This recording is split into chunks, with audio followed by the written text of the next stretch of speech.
Thank you. Thank you. When I knew I was going to be part of the Sacred Hour, I was trying to think of a story that spoke in some way to what happened on September 11th. And I found one in my tradition, the Jewish tradition. It's a story about Solomon. Now, Solomon was the wisest king on the face of the earth. He was a great king. He had power and he had jewels and gold, but he was known for his wisdom. And he had one minister, Benaiah. And Benaiah was his best minister. No matter what Solomon asked him to do, he was able to do it.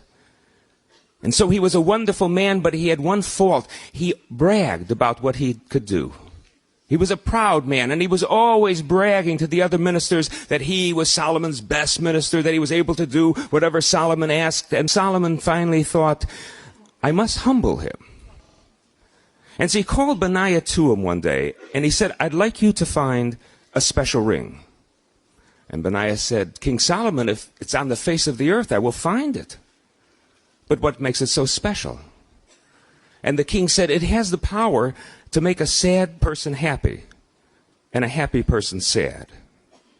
Now, of course, there was no such ring, but he wanted to give Benaiah a taste of humility. He said, you have 6 months. I would like to wear that ring for the festival of Sukkot. And so Benaiah began his search. He went throughout Jerusalem, throughout the entire country. He visited every jeweler, but none had heard of such a ring. He stopped the caravans and talked to the drivers who had been to Egypt and Babylon, to the spice lands of the East, and none of them had heard of such a ring. He went to the ports and he talked to the sea captains who had sailed the 7 seas, and none of them had heard of such a ring. And 6 months went by. And the night before he had to meet Solomon, he walked the streets. He was so sad that for the first time he was not able to do what the king wanted. At dawn, he was in the poorest section of Jerusalem, and he saw a jeweler putting out his wares. He thought, well, maybe there'll be a miracle. And he went to the jeweler and he said, do you have a ring that can make a sad person happy and a happy person sad?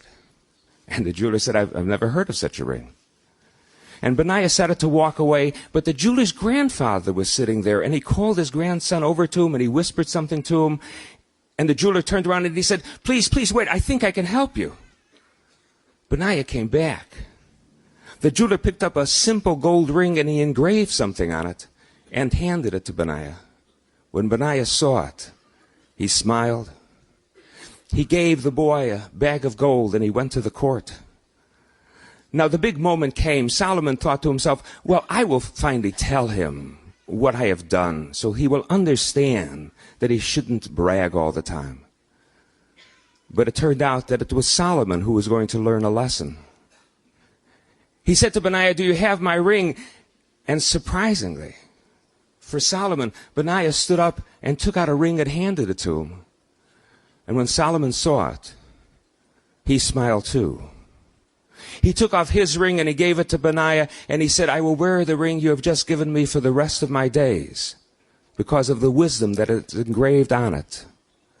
For engraved on that ring were the words, and this too shall pass.